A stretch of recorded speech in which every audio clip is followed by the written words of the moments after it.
กล่าวทักทายสวัสดีพี่สบายดีตอนเช้านะตอนเช้าวันนี้ว่าจะเอาไปไฮทุกคนเลยไปพังไม้ตะโพนะมากินข้าวอยู่เฮินไปพังย่างประมาณอยู่30-40 หลักกันแหละแล้วก็ไปหาเก็บกอกหานำเลยกับน้องชายเพิ่นมาแต่พุทธคนเลยมาแต่ฟังไทยมาแต่เฮ็ดงานนะน้องชายล่าเนื้อปลารัดเอาแน่แต่ตอนนี้ยังฮอดเลยความด่านมาแล้วเลยอยู่ชวันนั่นน่ะนี่ผมว่าเอารถจักรมาลาดเอากับประมาณตอนเทงแล้วยังมาฮอดอยู่ฮอดเมืองคอยไปกันไรแต่เมืองมาฮอดเมืองอาจจะพอดนี่กับประมาณอยู่กันเท่าไหร่วะประมาณอยู่กัน60-70 กิโลกูแหละไกลเติบฮะจังหน่อยยังไปลัดเอาบ้าน11-12 โมงเดี๋ยวเอาไปคุณไม่รู้โหก็ป้าก็ไปป้าไปว่าก็ให้ป้าคุณก็ไปบ่นี่นะมองไปเลยฝุ่นไปขึ้นเฮิร์นพูดแล้วฮะก่อนไปทุกคนเลยอุ่นน้ำก่อนเดี๋ยวเพิ่นเอาไม่มานะเพิ่นก่อน เอาน้ำเย็นไปกินตะไคร้เชื่อจิกน้อยแล้วไป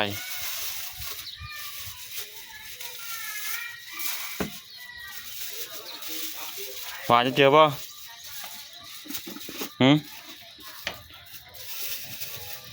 หวานชื่นใจแน่นอนพอวันนี้โอ้ขึ้นแล้วฟู20,000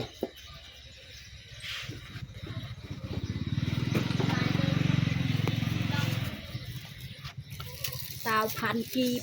มาหอนหายเลยจอดรถไว้นี่นี่แคมทากนี่ทุกคนเลย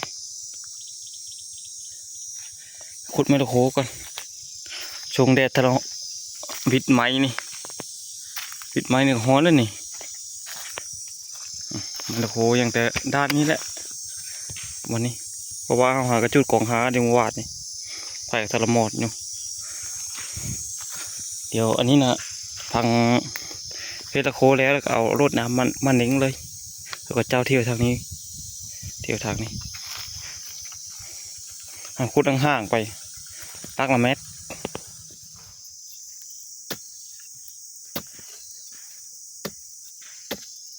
เรื่องก็ดินแข็งดินแห้มเลยกล่องหาวันนี้มันก็เลยแข็ง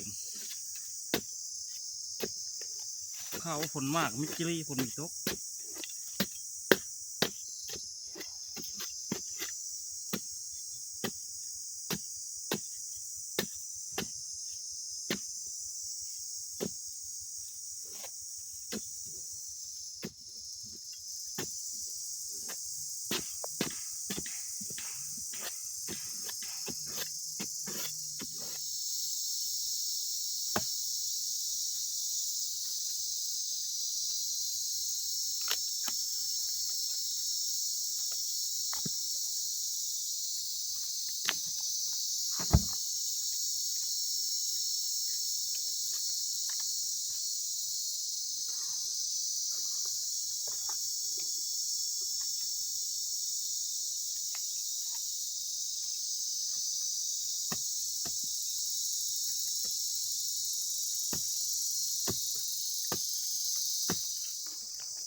ด้านนี้ถือว่าพังแล้วบัดนี้ยังแต่พุ่นมานี่เข็มทางโกบกใหญ่พุ่นไม้ตะโคก็ยังเหลือหลายอยู่ด้านนี้นี่เป็นไม้ขี้เล็กกันนี่นะ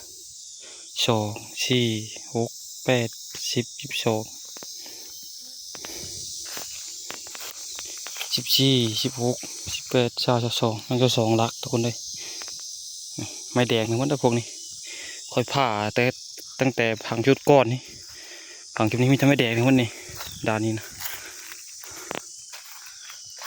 มันเฮ็ดเดียวแล้วเลยไม้แดงนะปุ๊มันมีกินนี่ค่อยบักเอาอยู่นี่ไม้นี่ก็ประมาณอยู่หน้า30ไม้แดงนี่บักไม่ละโคเลยใช่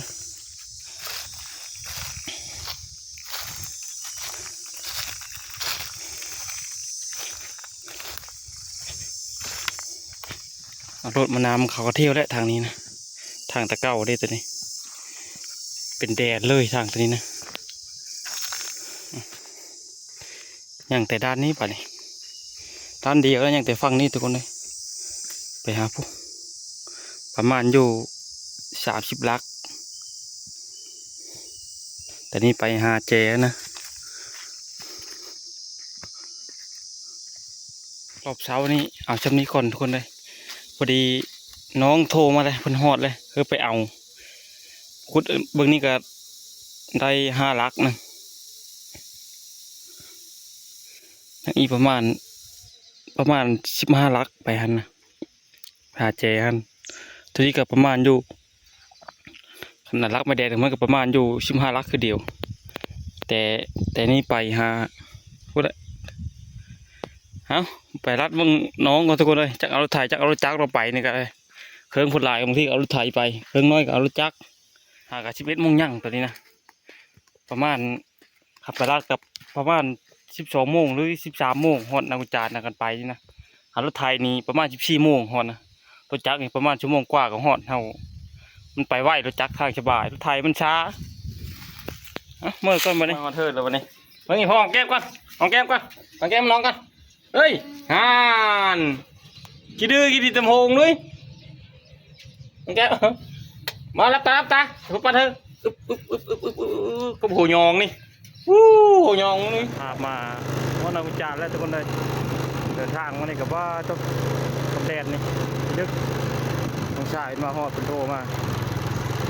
บอกเรื่องเวลานี่มาเลย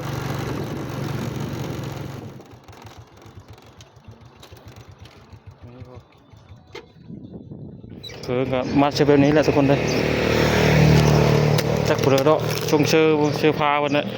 เอารถจักรมา2 คันเท่านั้นคอยแก้เคืองผู้เพื่อนเข้าไปเติมน้ำมันอยู่ผู้เดี๋ยวพวกเพื่อนเอาก่อนโอ้มาแล้ว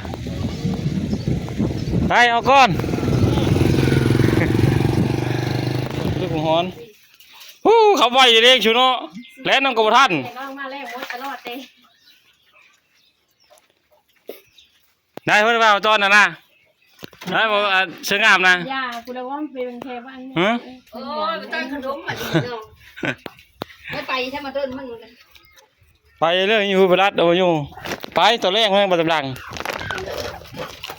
พอมันนี่วัวฟ้าตอนนั้นเชื่อเชื่อไม่ได้โตได้มาอันนะมาผู้เดียวได้คนนะเลี้ยงได้เป็นเลี้ยงมาว่าเป้าจักของเราโครงการมากเขาจะเห็นมาจะเป็นเห็นมือบ้านผู้บอกเห็นมือบ้านผู้ได้ผู้บ่าวแล้วบ่เอ้าเฮ้ยผู้บ้าเป็นผู้ชาวเอาเขาชาพูดเลยแต่ผู้ชาพูดเคิร์กมาเล่งบ่เฮ้ยนี่เขาแมงบ่อยนะโอ้แต่จอเตะมาแล้วนี่กะผู้พาก็ได้ผู้พาเช้าๆนะยังไปเปยอยู่ฮะเฮ้ยกินขนมนะเคิร์กกันยาวๆอยู่พี่เด้อซัมซุงเลยนะเฮ้ยเพื่อเฮิงมาไว้นะเคิร์กกันได้ใช่ค่ะอันนั้นจะมี3 หน่วย3 เครื่อง3 เครื่องได้เต้3 เครื่องโอ้ my god ไปว่าได้เพื่อลูก คู่มือนะ อ๋อเจ้าได้เพื่อจ้านะ กินอย่างเดียวนี่ ได้กินหญ้าเลยนะ ก็จิกคุณกับโกขี้เด็ดเด้ผมจิกนี่น้องก็จิก อีกวันกันได้มาเมื่อเนี่ยไปจันผมไปว่านั่น โอ้มาจากกรุงเทพมากินตำหุ่งอยู่บ้านนะนี่ ตำหุ่ง กูว่ากรุงเทพมากินตำหุ่ง ใครจะไปหามื้อนี้ที่ไหน กูพาเด้เช้าอยู่ชั้นโอ้บวกกับกับช่ำควายนี่แก่ละ ผู้ฝากให้ไม่กินให้ได้เธอครับเฮ้ยคุณ มากครับวันลำที่5 โลเลย ตำหุ่ง มันก็จะตายทีเดียวกัน โอ้โหสองห้องพูดเลยนี่ผ่านนะ กูตียุ่ง ผู้ทางให้เลี้ยงฮ้อนผมหาก็โบ เดี๋ยวหันเนาะมาเถอะ อันนี้ก็จะได้จบนะ ไปซื้อชิปเมื่อกี้นี่เห็นรถกับมัน ไปไปยื้อแล้วจบกันเขาอยากไปยื้อไหม บ้านกูเตะว่าเขาตั้งพวกพีเดอร์อันนี้ ได้กินบ้างขนมนะ